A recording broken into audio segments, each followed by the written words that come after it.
आज 7 एप्रिल रोजी आपण शेअर मार्केटमध्ये झालेल्या घडामोडींची माहिती घेऊ. साधारण आपण आज मार्केटमध्ये पाहिले असता ट्रम्प यांच्या टॅरिफने आपल्याला जो इफेक्ट दाखवलेला आहे त्याची कारणं आपण शोधण्याचा प्रयत्न करू. प्रत्यक्षात ट्रम्प यांचा निर्णय बरोबर आहे का चुकीचा आहे याच्या संदर्भात आपल्याला थोडंसं त्यांचे लोक रस्त्यावर उतरलेत आपण पाहिलेलं आहे अमेरिकेच्या न्यूजमध्ये. त्यामुळं त्या विरोधाचं कारण हे टेम्पररी एक त्यांनी असं म्हणलेलं आहे की हे औषध आहे थोडं असर होणार. त्याची कारणं काय मिळतात का त्यांच्या ट्रम्प यांच्या म्हणण्यामागचा आपण अर्थ काढायचा प्रयत्न करू. आज आपण पाहिलं असता अमेरिकेचे इकॉनॉमीचे जर बारकावे पाहिले असता आपल्याला त्याचं सध्याची कर्जाची परिस्थिती अमेरिकेची आणि त्यांचा जो पर सिटीजन आपण पाहिले असता कमाई त्याच्यानुसार त्याचं डेप्ट किती आहे, जीडीपी किती आहे. आपल्याला साधारण सगळ्या देशांच्या कर्जामध्ये आज त्यांचं कर्ज साधारण साधारण म्हणण्यापेक्षा करेक्ट कुठं आहे त्याचे आपल्याला इथं सरळ सरळ कंट्री वाईज डेप्ट दिसत आहे. त्याच्यानंतर आपण पाहिलं असता त्यांची जी जीडीपी आहे आपण 29 ट्रिलियन साधारण म्हणतो त्याच्या अगेन्स्ट 34 ट्रिलियनचं लाख करोड कर्ज झालेलं दिसत आहे साधारण आपल्याला. त्यामुळं 100% कर्ज असं म्हणलं तरी हरकत नाही. त्यामुळं आपल्याला साधारण तिथल्या इकॉनॉमीचा आणि त्यांच्या कारणामागचा अर्थ समजून घेतला तर ते किती दिवस चालू शकतं, टॅरिफचे न्यूज ते मागं घेतलं जाऊ शकतं का हे सुद्धा आपल्याला कळू शकेल. त्यांनी घेतलेल्या निर्णयाची कारणं आपल्याला समजतील.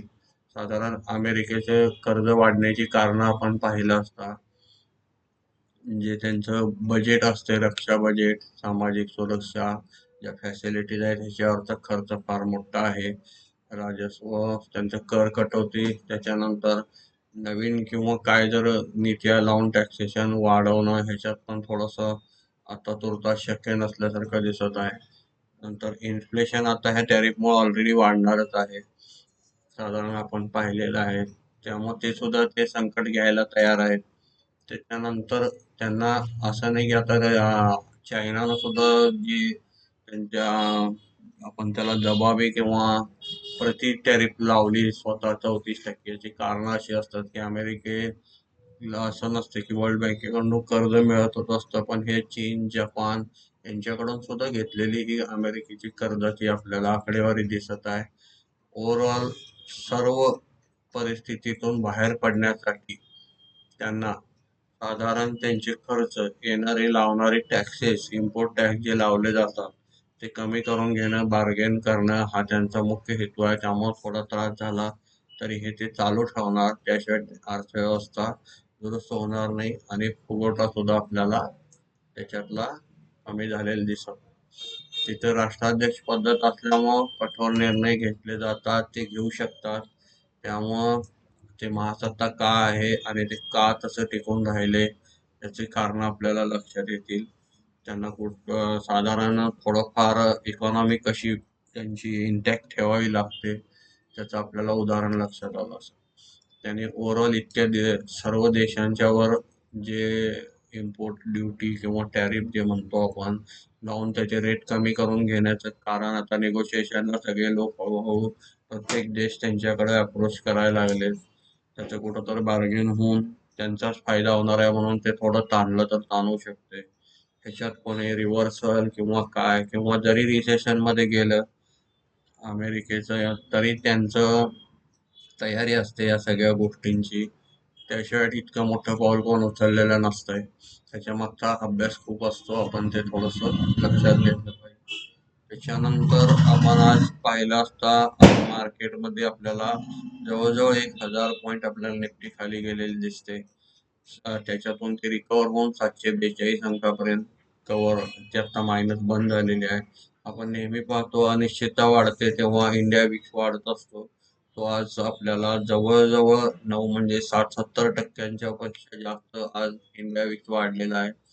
साधारण 12-13च्या आसपासचा एकदम 22 दिसत आहे. असं जेव्हा जेव्हा होते इम्प्लॉईड व्हॅल्यू वाढत असतात, पुट ऑप्शनचे रेट वाढत असतात. त्याचं कारण अनिश्चितता वाढली की हे असं तयार होत असतं. साधारण आपण त्याच्यानंतर डॉलर इंडेक्स पाहिला, तो सुद्धा आज आपल्याला थोडासा सुधारताना दिसत आहे. त्याच्यानंतर गोल्ड आपण पाहिलं, आज 87,917 इतका आहे. गोल्डमध्ये सुद्धा येणाऱ्या मंदीच्या ज्या बातम्या आपण वाचत असतो, की प्रत्येक चॅनलवर आता आपण जर पाहिलं तर .com बबल किंवा हर्षद मेहताची मंदी हे असं झालं होतं. आजच्या सध्याच्या परिस्थितीवर आता काय झाले याच्यावर कोण बोलत नाही. यासाठी आपण ओव्हरऑल अमेरिकेचं कर्ज आणि इकॉनॉमीची सध्याची स्थिती याचं थोडंसं एक आढावा घेण्याचा एक अगदी छोटासा स्नॅपशॉट पाहिला सुरुवातीला. कारण आपले व्हिडिओ खूप वाढतात, त्याचा साईज मोठा झाला की बघणाऱ्यांना तितकं पेशन्स असतंय नसतंय. त्यामुळं खरं माहिती ही अशीच व्यवस्थित शिकली गेली पाहिजे, नाहीतर त्याचा उपयोग होणार नाही, आपल्याला समजणार. तर त्याचा आपण ओव्हरऑल पाहिला असता आपल्याला गोल्डमध्ये जो विषय आता आपण सांगत होतो, जी मंदी इतकी होईल, 56,000 होईल. आपण असं कोण म्हणतं का बाबा की 60,000 मला दे पुढच्या 1 वर्षभरात, 2 वर्षात 70,000 दे, तर कोण द्यायला तयार होईल का? तर म्हणायच्या गोष्टी असतात. सगळीकडनं लिक्विडिटी बाहेर आल्यावर ती इन्व्हेस्ट व्हायला परत गोल्डमध्ये जाऊ शकते. त्यामुळं त्याच्यातले मंदी येणं तितकंसं सोपं नाही आहे. हेही आपण थोडंसं यातून आपल्याला चित्र दिसताना असं दिसत आहे साधारण. आणि त्याच्यानंतर आपण पाहिलं असता, आज US डॉलर पाहिला असता, 85.76 इतकी त्याची किंमत दिसत आहे. क्रूड आपल्याला परत वाढलेलं दिसत आहे, साधारण $63 इतकं क्रूड दिसत आहे. त्यानंतर आपण आज पाहिलं असता सेन्सेक्स मध्ये 2,226.79 अंकाची घट झालेली आहे. त्यात सेन्सेक्स आपल्याला 73,137.90 अंकाने बंद झालेले दिसत आहे. बँक निफ्टीमध्ये पाहिलं असता आपल्याला 1,642 अंकाने घट होऊन 49,860.10 अंकाने बँक निफ्टी बंद झालेली दिसत आहे. साधारण आपण पाहिलं असतं अनिश्चितता जेव्हा होते, जेव्हा मार्केटमध्ये असे कोलॅप्स होते, त्याचे दीर्घ काळापर्यंत परिणाम राहत असतात. 1-2 दिवसात रिकवर होत नाही. त्याचं कारण असं असतं की मार्जिन बदलतात, शेअरची किंमत बदलली की मार्केट कॅप, त्याचे व्हॅल्युएशन, पी रेशो सगळं सगळं चेंज होत असतंय. त्यामुळं सहजासहजी आपल्याला आज जे मार्केटमध्ये तुटलेल्या शेअरच्या ज्या किमती दिसत आहेत, त्याचा एका दिवसात रिकवर होईल किंवा कुठं उद्या लगेच ट्रम्पने अनाउन्समेंट केलं, फार मोठं सेंटिमेंट तयार होईल, असं होणं थोडंसं अवघड असतं. त्यामुळं सांगण्याचं कारण आपण कुठलं प्रिडिक्शन करत नाही, पण अशा फॉर्ममध्ये अडकून फार मोठं नुकसान होत असतं. आपण आत्ताच पाहिल्याप्रमाणे आता ह्या निफ्टीमध्ये जो बाउन्स येण्याचा प्रयत्न झाला होता, तो आपण बघितला 1,000 पॉईंटचा, तो एका दिवसात निघाला. त्यावरनं लक्षात घेता आलं पाहिजे की जे इथं निफ्टी आपली इथं बॉटम झाली होती, की ज्याची सुरुवात या वर्षी तेजीची आपल्याला तिथून दिसत होती, तिथं निफ्टी येऊन गेली होती आणि तिथून 1,000 पॉईंट आपल्याला वर रॅली दिल्यानंतर आपण तेजीत आलो होतो. प्रश्न टेरिफ किंवा अनाउन्समेंट कोणाला अपेक्षित नव्हती, पण जी आतमध्ये शिजत असते मंदी किंवा त्याचे जे जे आपण अमेरिकेचं जे आता कर्ज आणि ती ग्रोथ जी असते, ती ग्रोथ महत्वाची असते. ऑपरेटिंग प्रॉफिट, मार्जिन महत्वाचे असतात. आता स्टॉक आपली रिव्हॅल्यू होणार, त्याचं री-रेटिंग होणार, आपण घेतलेले असतानाचं री-रेटिंग वेगळं असणार. हे सगळं आता आपल्याला बारकाईनं अभ्यास करावा लागेल. साधारण आपण आज ग्लोबल मार्केटमध्ये पाहिलं असतं, आपल्याला डाव जोन्स 700 अंकांनी खाली दिसत आहे, 743 अंकांनी खाली दिसत आहे. S&P 78 अंकांनी खाली दिसत आहे. नॅसडॅक 117 अंकांनी खाली दिसत आहे. युरोपियन मार्केट पाहिलं असतं आपल्याला 91 अंकांनी खाली दिसत आहे, ब्रिटनचं मार्केट. त्यानंतर कॅक पाहिलं असतं आपण, साधारण पॅरिसचं मार्केट 34 अंकांनी खाली दिसत आहे. जर्मनी डॅक्स आपल्याला 15 अंकांनी मागे. गिफ्ट निफ्टी आपल्याला आता 45 अंकांनी प्लस दिसत आहे. पण याचं रात्रभर मार्केट जसं चालेल आता अमेरिकेचं, त्याच्यानंतर उद्या आपल्याला समजेल. अर्थात आपण पाहिल्याप्रमाणे जपानचा निक्की 2644 अंकांनी घटलेला दिसत आहे. हे अमेरिकेला ॲटोमध्ये मोठं एक्सपोर्ट करत असून आपण त्यांचा लोनचा पण डाटा पाहिला, जेव्हा अमेरिकेच्या अलायन्स मध्ये किंवा आपण असं म्हणू स्ट्रॅटेजिक पार्टनर असून सुद्धा इंडिया, जपान ह्या सर्वांना 25-25, 27% ड्युटी लावली आहे. इतके कडक निर्णय घेण्याचं कारण आपल्या लक्षात येत असेल. त्यांचे जे जीडीपी आणि लोणचा पण अमेरिकेची स्वतःची त्याच्यात असहाय्यता आहे किंवा मजबुरी म्हणू आपण त्याला. नाईलाजाच तो घेतलेलं पाऊल आहे. असं नाही की ट्रम्पना वाटलं म्हणून आपण केलं, असं नसतं त्याचं. जरी लोक त्यांच्या विरोधात गेले असतील तरी राष्ट्राध्यक्षाचं काम असतं की देशासाठी व्यवस्थित जे आहे ते करणं गरजेचं असतं. त्यानंतर आपण पाहिलं असता स्टेट टाइम्स पाहिलं असता सिंगापूर मार्केट आपण 285 अंकांनी घटलेलं दिसतंय. हँगसेंग पाहिलं असता हाँगकाँगचं आपल्याला 3021 अंकांनी घटलेलं दिसत आहे. टायक्स पाहिला असता तैवानचा 2000 अंकांनी घटलेला दिसत आहे. ओव्हरऑल आपण पाहिलं असता सगळे वर्ल्ड मार्केट आपल्याला निगेटिव्ह दिसत आहे. ब्रेंट क्रूड पाहिलं असता आपल्याला $65 पर्यंत दिसत आहे. ओपेक कडून अजून आपल्याला नवीन बातम्यामध्ये काय आलं नाही. मध्ये जे आपण गेल्या आठवड्यात पाहिलं होतं उत्पादन डबल करणार, त्याच्यावर हे ₹60 $60 पर्यंत गेलं होतं. तिथं आपण म्हणल्याप्रमाणे थोडंसं ब्रेक इव्हन असल्यामुळे तिथून थोडंसं परत आपल्याला नवीन काय त्याचा अपडेट मिळाला नाही. या आठवड्यात आता इन्व्हेंटरी मध्ये वगैरे किंवा अनाउन्समेंट मध्ये कळून जाईल. गोल्ड आता पाहिलं असता आपण $3000 आसपास आहे. $29 घटलेला आहे. आणि आपण WTI क्रूड पाहिलं असता 61.95 अंकाने दिसत आहे. आज आपण मार्केटमध्ये सेक्टरमध्ये पाहू कोणत्या सेक्टरला नुकसान जास्त झालेलं आहे. त्याचं पाहिलं असता आपण निफ्टी मध्ये आपल्याला 777 अंकांनी घट झालेली दिसत आहे. निफ्टी IT मध्ये पाहिलं असता आपण 842 अंकांनी घट झालेली दिसत आहे. निफ्टी PSU मध्ये पाहिलं असता 177 अंकांनी घट झालेली दिसत आहे. निफ्टी फायनान्शियल सर्व्हिसेस मध्ये पाहिलं असता 865 अंकांनी घट झालेली दिसत आहे. निफ्टी फार्मा मध्ये पाहिलं असता 564 अंकांनी घट झालेली दिसत आहे. निफ्टी FMCG मध्ये पाहिलं असता 589 अंकांनी घट झालेली दिसत आहे. निफ्टी मेटल मध्ये पाहिलं असता आपण 568 अंकांनी घट झालेली दिसत आहे. निफ्टी रियालिटी मध्ये पाहिलं असता 46 अंकांनी घट झालेली दिसत आहे. आपण अगेन सत्ता थोडं सेफ्टी प्लेअर म्हणून PSU बँक, फायनान्स सेक्टर, रियालिटीकडे वळू शकतो. रियालिटी इन्व्हेस्टमेंटला चांगली गोष्ट आहे, जी येत्या काळात खूप मागं पडली होती साधारण. त्याच्यात आपल्याला आज डेंट कमी दिसत आहे. त्यामुळं थोडंसं फायनान्स, रियालिटी, हॉटेल इंडस्ट्री जे डोमेस्टिक बिझनेस आहेत त्या स्टॉकमध्ये आपल्याला थोडंसं आपण असं म्हणू की टॅरिफ प्रूफ म्हणून मंदी आली की सगळीकडेच येत असते. कोणतंही सेक्टर त्याच्यातून वाचत नसतं.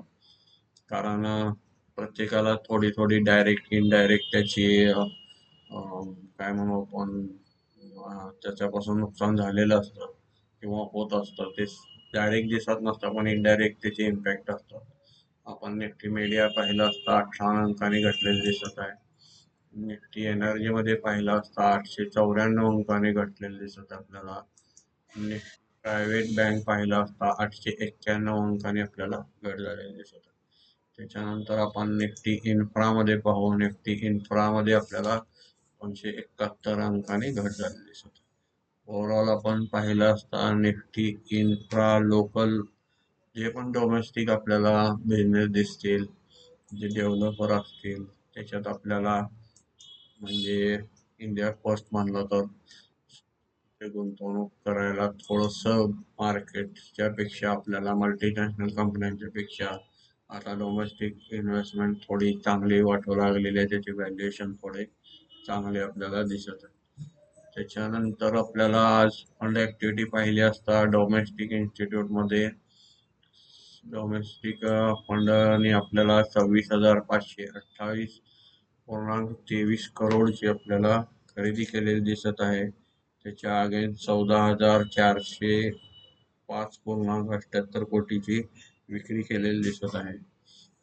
नेट खरेदी पाहिली असता आपण 12,122.45 कोटीची नेट डोमेस्टिक फंडने आपल्याला खरेदी केलेली दिसत.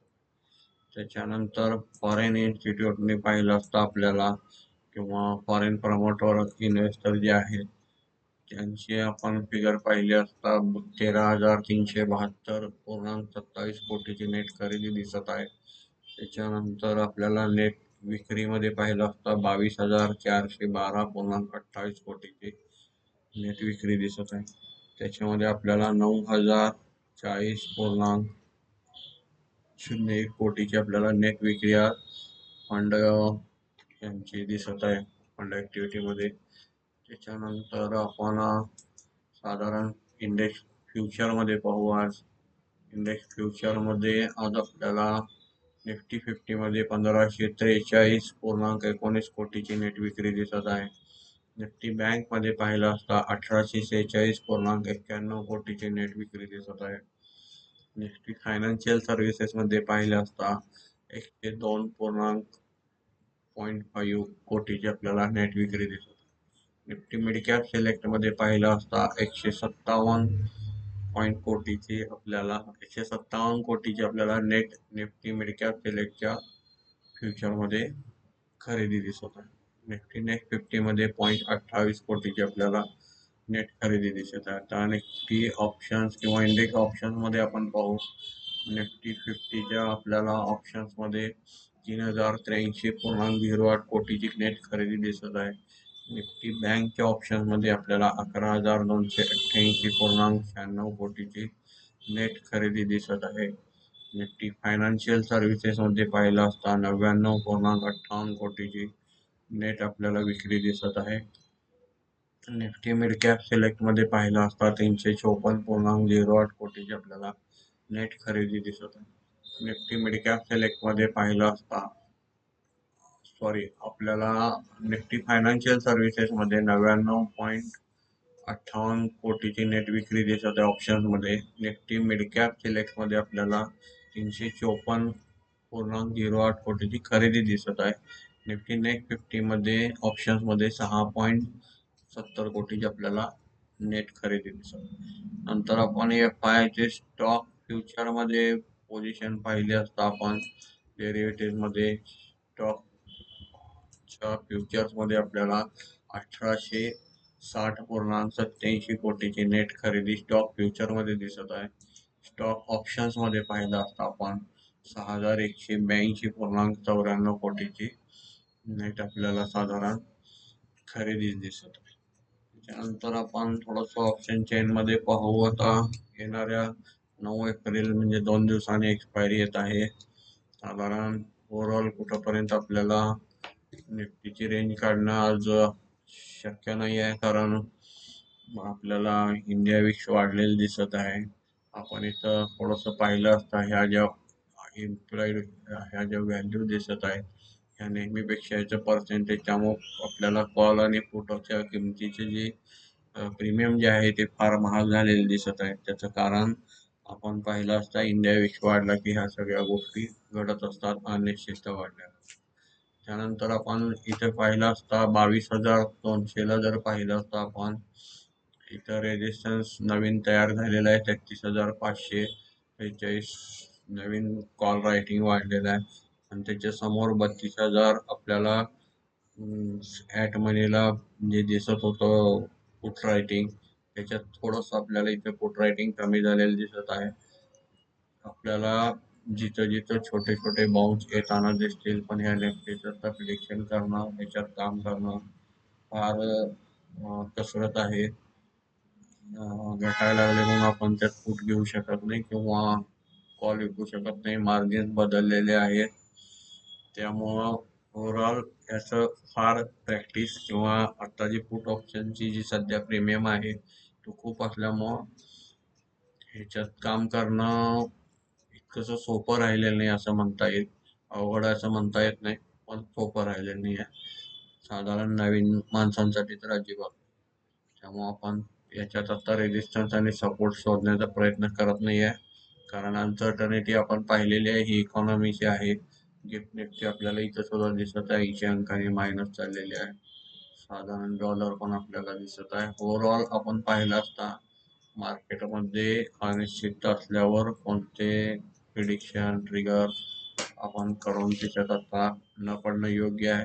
आपण US ची इकॉनॉमी, त्यांचं कर्ज त्याच्यानंतर आपण साधारण सध्याची जागतिक जी आर्थिक परिस्थिती त्याच्यावर थोडंसं आपण आता लक्ष केंद्रित केलं इकॉनॉमीचं.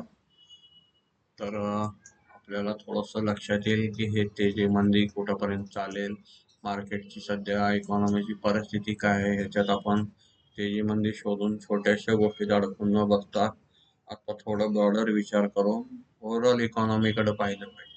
आज आपण गेनरमध्ये पाहिलं असता आपल्याला दोनच शेअर दिसत आहेत, हिंदुस्थान लिव्हर आणि झोमॅटो. साधारण त्याच्यानंतर आपण लुझरमध्ये पाहिलं असता फार मोठी लिस्ट आपल्याला दिसत आहे. तरी पण आपण त्यातले मेजर जे लुझर आहेत ते पाहू. त्याचे चेंज पाहिलं असता आपण 14%, साधारण 6,000, 5,000, 6,000च्या रेंजमधले स्टॉक, ह्याच्या किमती, ह्याचे पीई, आपण व्हॅल्युएशन त्याच्या किमती बघून त्याचं अर्निंग बघून केलं पाहिजे. म्हणजे अशा वेळेला ही स्टॉक तुटताना आपल्याला कसे तुटतात हे एकदा लक्षात येणं फार महत्वाचं आहे. आणि ह्याच्यात आपलं भांडवल कसं संपून जातं, कारण त्याच्या मानानं आपण खूप छोटे असतो. वर्ल्डची इकॉनॉमीचे आकडे आपण पाहिले पाहिजेत आणि ही जी भीती आहे ती वाटली पाहिजे आणि ते थोडंसं त्याचं, नाहीतर आपण नुकसान करत करत करत आपण त्याच्यात टिकणार नाही बाजारात.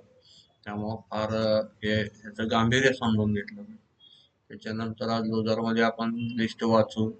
Trent, JSW steel, Tata steel, Hindalco, Tata motor, L&T, Shriram finance, Adani enterprises, Bajaj auto, Kotak bank, Grasim, Tata consumer, Hero motocorp, Axis bank, Mahindra and Mahindra, Jio finance, Bajaj finserv, Eicher motor, Infosys, HDFC इत्यादी आपल्याला लुझरमध्ये दिसत. ओव्हरऑल आपण पाहिलं असता आज मार्केटची अनिश्चितता लक्षात घेऊन सुरक्षित व काळजीपूर्वक काम करणं फार गरजेचं आहे. आणि आपण बऱ्यापैकी कव्हर केलेलं आहे. काही शंका असतील तर कमेंटमध्ये प्रश्न विचारू शकता. आणि साधारण आपण आपापल्या पद्धतीनं व्यवस्थित थोडंसं आपल्याला झेपेल इतकं नुकसान हे कॅल्क्युलेट करूनच रिस्क घ्यावं, अन्यथा अशा मार्केटमध्ये काम करणं फार अडचणीचं असतंय. निदान आहे ते पैसे जपून ठेवणं फार महत्त्वाचं आहे. लॉस काढण्यासाठी केलेला प्रयत्न कधीही चुकीचा होत असतो. एका दिवसात रिकव्हरी होत नसते, त्याला पेशन्स द्यावे लागतात, चांगल्या स्टॉकमध्ये गुंतवणूक करावी लागते. त्याचं जसं जखम भरायला वेळ लागते तसं नुकसान पण भरून यायला साधारण त्याला कालावधी द्यावा लागतो. धन्यवाद.